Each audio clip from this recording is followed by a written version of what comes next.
Hello, everyone, and welcome back to our podcast. Today's episode is called Talking About Public Holiday. I'm Alex, and with me, as always, is the ever-thoughtful Mia. How are you today, Mia? Hey, Alex. I'm doing really well, and I'm super excited about today's topic. Public holidays might sound simple, just days off from work or school. But when you look deeper, they carry history, culture, and so much personal meaning. Exactly. A lot of people see them only as long weekends or vacation opportunities, but they're actually powerful markers of identity. They shape the rhythm of the year, preserve traditions, and reflect the values of societies. Right. If you think about it, public holidays are never random. They're chosen for a reason, to celebrate, to remember, or to honor something important. And what's fascinating is that every country has its own set of public holidays that tell you a lot about its history. For example, in the United States, you have Independence Day on July 4th, which celebrates the nation's birth. In India, you have Republic Day and Independence Day, both tied to key historical moments. And in many places, you'll also find religious holidays like Christmas, Eid, Diwali, or Hanukkah. They're not only spiritual but also social, bringing people together across families and communities. Absolutely. So maybe the best way to explore this topic is to first share what holidays mean to us personally and then expand to cultural, social, and even economic perspectives. Good plan. Let's start personal. Alex, when you were growing up, what was your favorite holiday? That's a tough one. I'd probably say Christmas. For me, it wasn't only about religion, but the whole atmosphere. The lights, decorations, break from school and family gatherings. Everything felt magical. And as a kid, of course, the gifts were a big part. Haha. Yes, gifts always win. For me, it was New Year's Day. I loved the fireworks at midnight and the feeling of a fresh start. What made it special was the thought that people all over the world were celebrating at the same time. That's a great observation. Some holidays are deeply local, tied to national or cultural history, while others like New Year's are almost universal. Holidays can be both deeply personal and globally shared. Exactly. And I think holidays work on multiple layers. On the personal level, they give us rest and family time. On the cultural level, they preserve traditions. And on the national level, they tell stories about who we are as a people. Well put. And on a personal level, I think one of the most overlooked things about public holidays is how important they are for mental health. People need pauses. A long weekend or a day off lets us recharge, spend time with loved ones, and simply breathe. Oh, absolutely. Imagine if we had no public holidays and life would feel like an endless grind. Holidays punctuate the year, breaking monotony and giving us something to look forward to. And it's not just the holiday itself, it's also the anticipation. People prepare for weeks, decorating, cooking, shopping. The build-up becomes part of the joy. True, and for children, the excitement is even stronger. Public holidays often create their brightest memories. Parades, fireworks, new clothes, sweets, or family trips. These experiences stay with them for a lifetime. And that brings us to the cultural layer you mentioned. Public holidays are carriers of culture. Take Diwali, for example. It isn't just about lights and sweets. It's about the triumph of good over evil. And those stories are retold year after year. Yes, same with Easter. The eggs, the bunny, the symbols go back centuries and carry meaning that's passed on. Or Thanksgiving in the US, which is tied to harvest history but now also represents gratitude and family meals. And some holidays adapt over time. Labor Day, for instance, began as a holiday for workers' rights. Today, for many, it's more about barbecues or the unofficial end of summer. But the historical roots still matter. That's a great point. Holidays evolve, they don't stay frozen. People reinterpret them, add new customs, or sometimes even forget the original meaning. Exactly. Ask kids about Halloween. Most will say it's about costumes and candy, but originally it had deep spiritual and cultural significance. And that's not necessarily bad. It shows that traditions adapt to stay relevant. But it's also important to remind people of origins, so the meaning doesn't vanish entirely. Yes. And speaking of origins, many holidays come directly from struggles, revolutions, independence movements, or battles. They remind societies of sacrifices made. Like Bastille Day in France marking the French Revolution, or Martin Luther King Jr. Day in the US honoring the civil rights movement.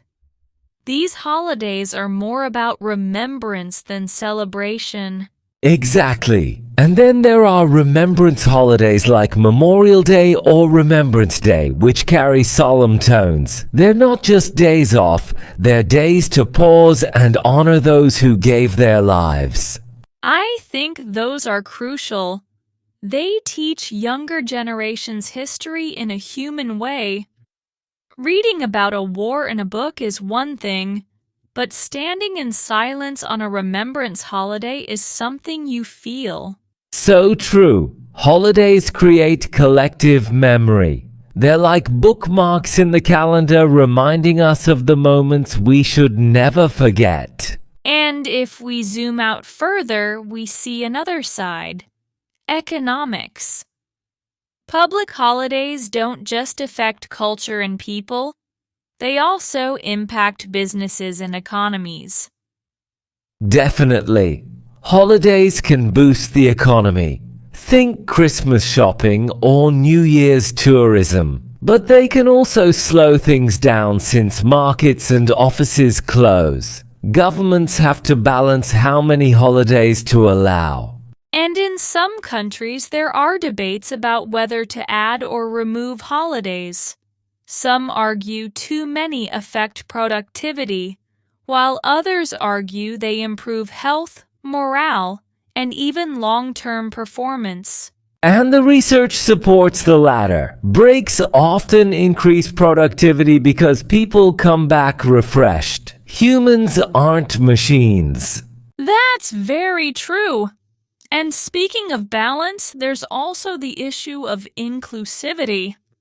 In multicultural societies, deciding which holidays to recognize officially can be complex. Right. Some nations handle it by offering optional or floating holidays, so people can pick based on their culture or faith. That way, everyone feels respected.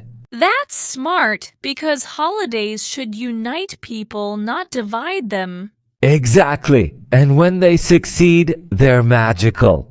Parades, festivals, family meals, they create shared experiences that strengthen social bonds. Yes! Neighbors greet each other, strangers smile more, families reconnect. For a short time, everyone feels like part of something bigger.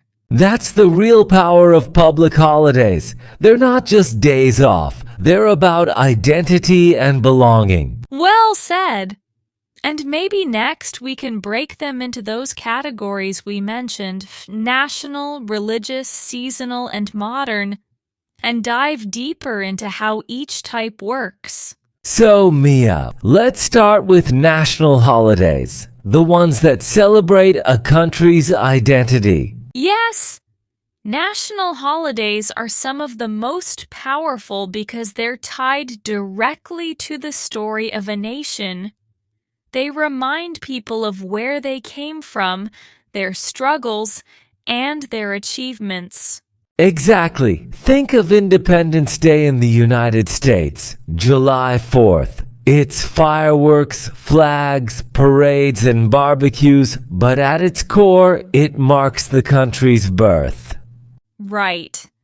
And in India, there are two massive national holidays, Independence Day on August 15th and Republic Day on January 26th.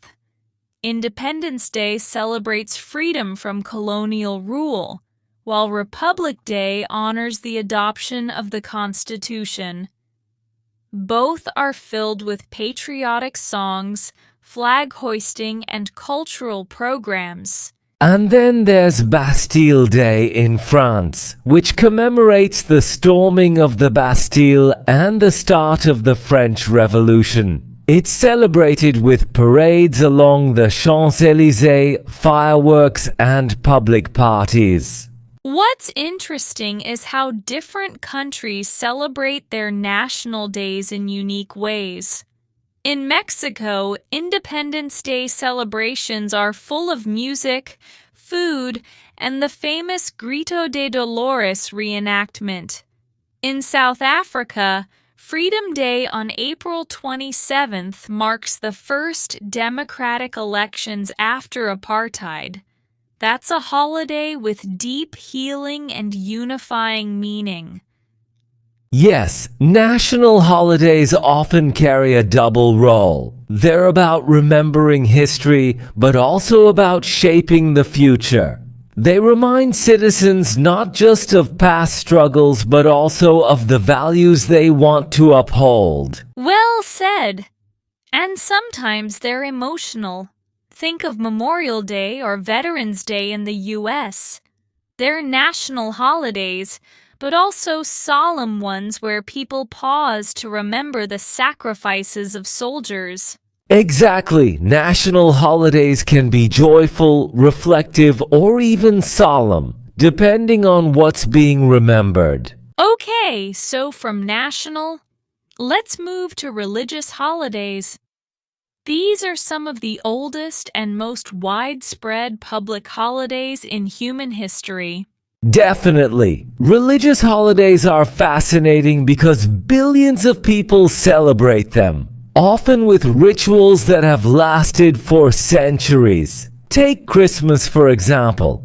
It's both a religious festival celebrating the birth of Jesus Christ and a cultural holiday filled with trees, gifts, and lights. Yes, and what's interesting is that even non-Christians often join in the cultural side of Christmas. You'll find Christmas trees in malls in Japan, or people exchanging gifts in places where Christianity is a minority. It shows how cultural traditions spread beyond religion. The same is true with Diwali. It's a Hindu festival of lights, celebrating the victory of good over evil, but it's also enjoyed by non-Hindus in many parts of the world. The lights, sweets, and community spirit make it inclusive. And then there's Eid al-Fitr and Eid al-Adha, celebrated by Muslims worldwide. Both are deeply religious, tied to fasting and sacrifice, but they're also social. Families come together, neighbors share food, and communities gather in prayer. Yes, and don't forget Hanukkah for Jewish communities, Vesak for Buddhists, or Nowruz, the Persian New Year, celebrated in parts of the Middle East and Central Asia. Religious holidays are rich with rituals. Lighting candles, fasting, feasting, praying, singing. These actions connect people not only to their faith but to generations before them. And food is always central. Think of Ramadan's iftar meals, Christmas cookies, Diwali sweets, or Passover feasts. Food is a universal way of celebrating. Absolutely. Sharing meals during holidays is one of the strongest ways people bond. It turns a spiritual day into a community celebration. What's also fascinating is how religious holidays adapt. Santa Claus and Easter eggs weren't part of the original religious traditions, but they've become cultural icons that help keep the holidays alive in modern society. Yes, it shows how traditions evolve with time. And that evolution makes them accessible to more people, even if the deeper meaning sometimes fades. So Mia, we wrapped up last time by saying that it would be fascinating to compare public holidays across the world. Because while the idea of a holiday is universal, the way it's celebrated can be completely different depending on the country. Exactly. Public holidays are like cultural mirrors. They reflect what each society finds important. If you look at a country's calendar, you can almost read its history and values. That's such a great way to put it. For example, in the United States, the calendar emphasizes independence, military service, labor, and national unity. In Japan, you see holidays like Coming of Age Day, Respect for the Aged Day, and Greenery Day, which shows their deep respect for both people and nature. Yes! And in India, you have this incredible mix. National holidays like Republic Day and Independence Day sit alongside religious ones like Diwali, Eid, and Christmas, plus cultural ones like Holi. The diversity of holidays reflects the diversity of the country itself. Exactly. And then there are countries where holidays are closely tied to monarchy or state rituals. Like in the UK, you have bank holidays, but you also have royal ceremonies or jubilees that become national events. True. In fact, the very term bank holiday is unique. Originally, they were literally days when banks closed, but now they've become nationwide rest days. It shows how economics shaped the holiday system. That's really interesting. And speaking of economics, China has something very distinctive too. Their Golden Weeks. During the Spring Festival and National Day holidays, millions of people travel at the same time. It's not just about rest. It's about family reunions and boosting the economy through tourism and spending. Yes, it's mind-blowing. I read that during Golden Week, there can be billions of trips across the country. Imagine the entire population of a continent on the move. Trains, highways, and airports absolutely packed. That's incredible. And it shows how holidays aren't just cultural or spiritual, but also economic and logistical events. Exactly. And sometimes they're even political. In Singapore, for example, the government deliberately recognizes major holidays from different religions, like Chinese New Year, Hari Raya, Deepavali, and Christmas. It's a way of signaling respect for the country's multicultural society. That's such a smart approach, because holidays are symbolic. By recognizing them officially, the state is essentially saying, "We see you. Your culture matters." Yes! And on the flip side, if certain communities feel their holidays are ignored, it can cause frustration or a sense of exclusion. That's why the politics of holidays is more important than people sometimes realize. Absolutely. And then there are the truly global holidays that transcend borders, like New Year's Day, International Workers' Day, or even Valentine's Day, which has spread across the world. Yes, although the way people celebrate those still varies. For instance, New Year's Eve in Brazil often means wearing white, going to the beach, and offering flowers to the sea. In Scotland, it's Hogmanay, with fire festivals and singing Auld Lang Syne. Haha, yes. Same holiday, totally different traditions. That variety is what makes studying holidays so fascinating. And then there are holidays that feel similar but are distinct. For example, Thanksgiving in the United States and Thanksgiving in Canada are both about gratitude and harvest, but they fall on different dates and have slightly different stories behind them. Exactly. Or Carnival. It's massive in Brazil, but also celebrated in the Caribbean and parts of Europe. Each place has its own costumes, music, and flavor. Yes, and some holidays even spread far beyond their original borders. Halloween is a great example. It started as a Celtic tradition, but now you'll find kids trick-or-treating in places like Japan, Mexico, and Australia, mostly thanks to movies and media. And Christmas too. Even in countries where Christianity isn't the majority, you'll find malls decorated with Christmas trees, lights, and Santa figures. It's become as much cultural as it is religious. Beautifully said, Alex, and thank you to all our listeners for joining us on this journey. Until next time, celebrate meaningfully, stay connected, and don't forget the joy of pausing for life's special days. Goodbye, everyone. Goodbye, everyone.